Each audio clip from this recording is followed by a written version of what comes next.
Welcome back to the Neshoba Valley Chamber Business Buzz. My name is Melissa Federoff. I'm the president and CEO of the Neshoba Valley Chamber, and I was super excited to be here with Kaytlyn today. Kaytlyn is the owner of Focal Point Design right in Westford.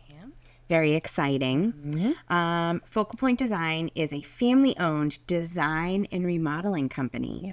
Yes. And you're dedicated to transforming living spaces with creativity and precision. So tell us a little bit about Focal Point Design and how it came to be. So I started out in the construction world a long time ago as a co-op student working with my husband in the commercial world, actually. And he was doing a side business on nights and weekends with his best friend doing construction. So when my co-op was up, I ended up starting to work with them, doing marketing, helping with design, wearing a tool belt. And so that's where the passion started, I guess. I didn't know I wanted to really get into design until I started working in the field. Nice. And I really love the construction and design part of it. I don't like to stop at design. I like to carry it through to the end and be part of the whole process. Mm-hmm. So that's kind of where that came to be. I started working for a kitchen and bath showroom about 15 years ago and worked myself up to managing that in a design team. And then it just made sense to start doing it for myself instead of somebody else. So about 3 years ago, actually about 7 years ago, I decided to do it. About 3 years ago, I actually hit go.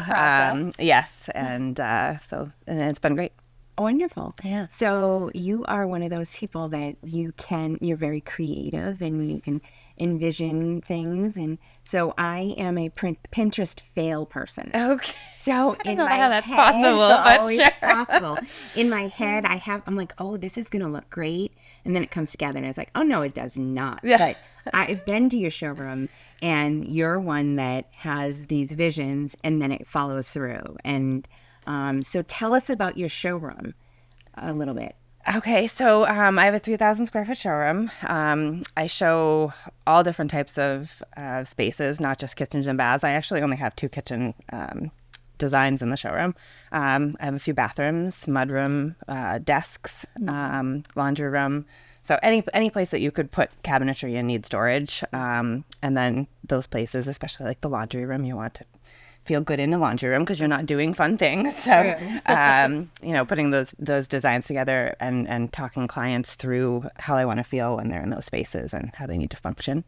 So I wanted to make sure I had all of those different spaces in the showroom. A lot of kitchen and bath showrooms, they really focus on the kitchens and the baths, and they have little vignettes kind of like stacked one on top of the other. I really wanted to design my showroom to feel like you were walking through a home. You do. So, walking through a mudroom, laundry room, into a kitchen, into a dining room, really makes you feel like you could see it in your own space. There's a lot of unique textures and tiles and all kinds of fun stuff too. Yes, I am not afraid of color. I love contrast and I love texture. I love it. So I love to get to all of those different aspects of the design and be a part of the decision making.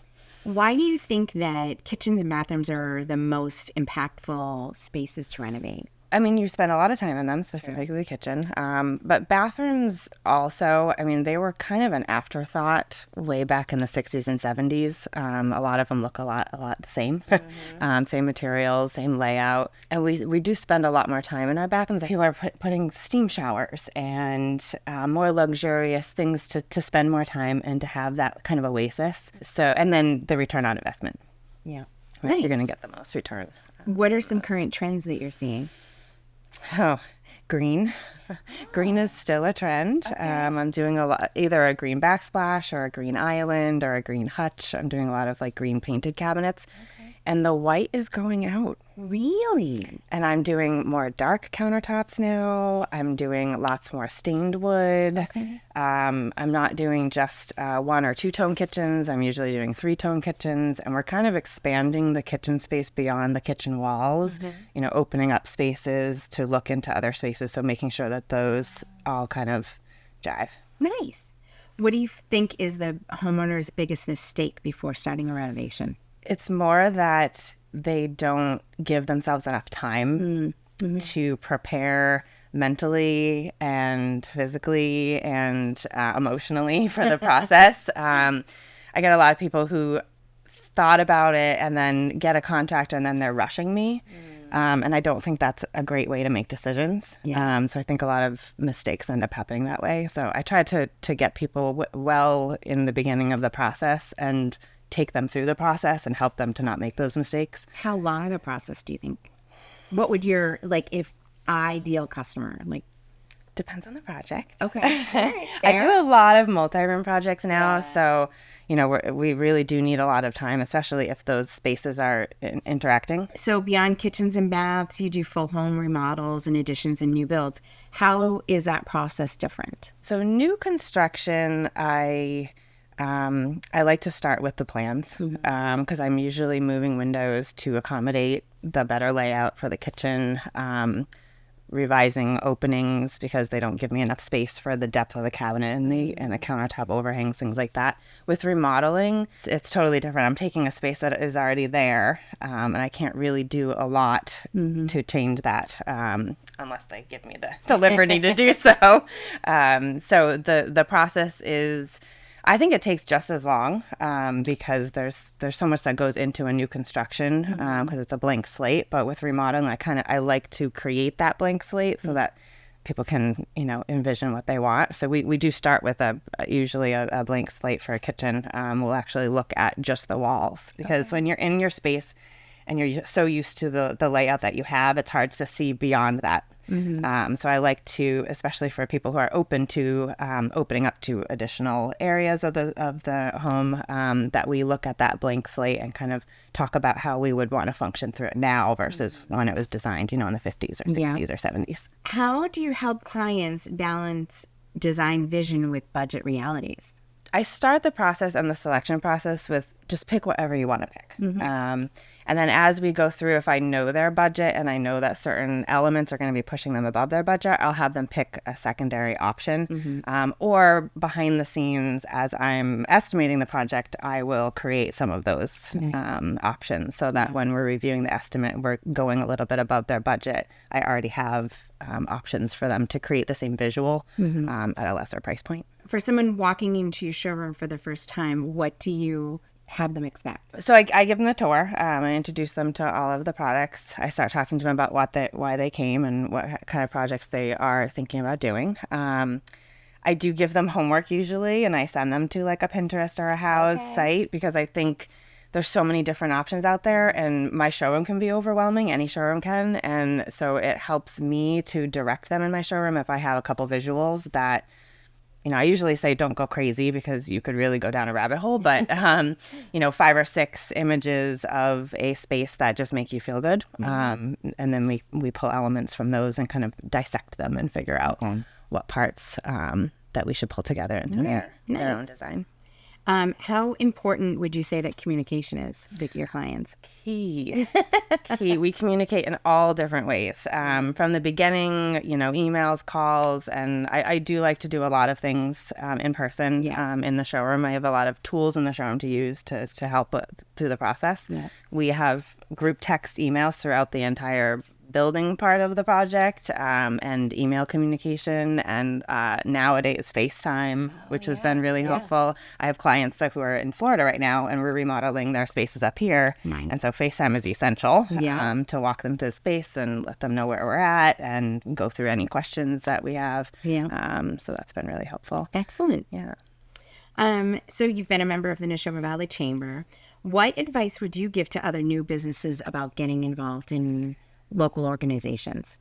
I have seen a benefit, definitely. I've gotten in touch with other subcontractors who I've then given to my husband as a reference. And then just getting to know the community itself. I don't come from the Westford community. I grew up in Concord, so getting to know people around me and, business sharing. I mean, I am friends with Riverbend down the street, my direct competitor. I've met Mary down the street at Riverside. Yeah. I mean, it's a good community to be in for sure. And it's definitely helped me feel more comfortable branching out into this other area that I'm not as familiar with. I love hearing that. That's great. So we're going to switch gears Okay. and do a few rapid fire questions. Oh dear. Okay. What is your favorite design style right now? I've never had a design style No? favorite. Okay, No. okay.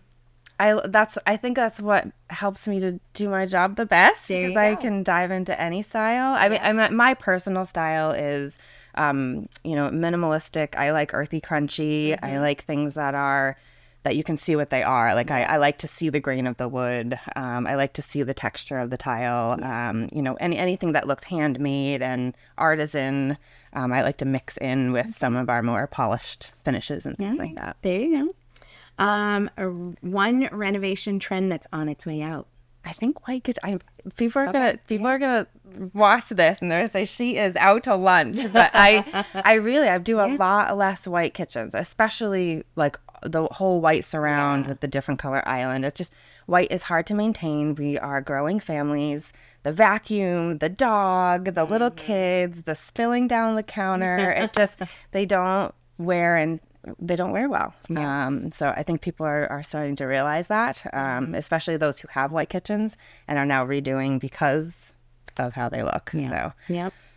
Morning person or night owl? I used to be the night owl, but now I've been forced to be the morning person.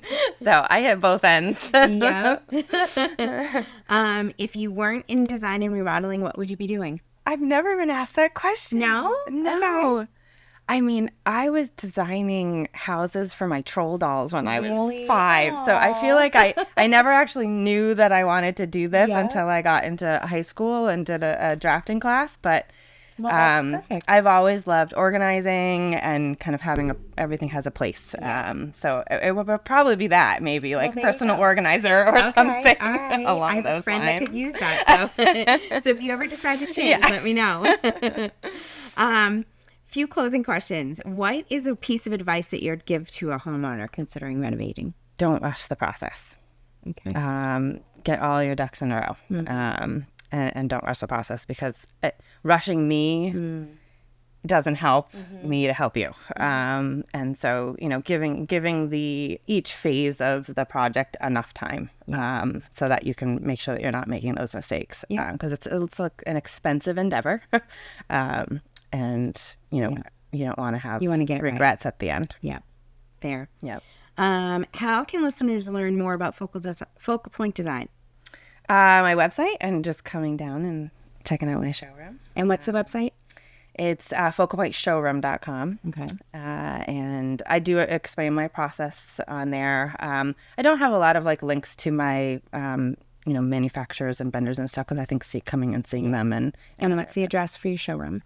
355 Littleton Road in Westford. I am right down the street from Kimball's. Yeah. So you can stop by and grab an ice cream. Yes. What excites you most about the future of your business? Oh my God, the growth. I had no idea I'd be where I am right now. I have 3 design assistants working for me. I didn't even think I'd have one at this point. I opened my LLC in June of 2023. My showroom was officially open August of 2024, and it's blowing me away. That's awesome. It is. I knew it would be successful. Everyone needs my service who wants to remodel. I think the do-it-yourselfers have fizzled out a little bit. They're realizing that they need a little bit more help. So it's been really fun to build. That's wonderful. So Focal Point website, remind me about the website again. Focalpointshowroom.com. Okay. Yep, and we are on Instagram, Facebook. Okay. And people can see some examples of They can. all of your... They can. Yep. I just took final photos yesterday, and they will be up on the website by the end of this week. Awesome. So we're constantly updating. Awesome. Well, thank you so much for joining us. Thank you to our listeners for tuning in. And of course, special thanks to AJ from Clear Signal Productions for being our podcast coordinator. Thank you. Thank you, AJ.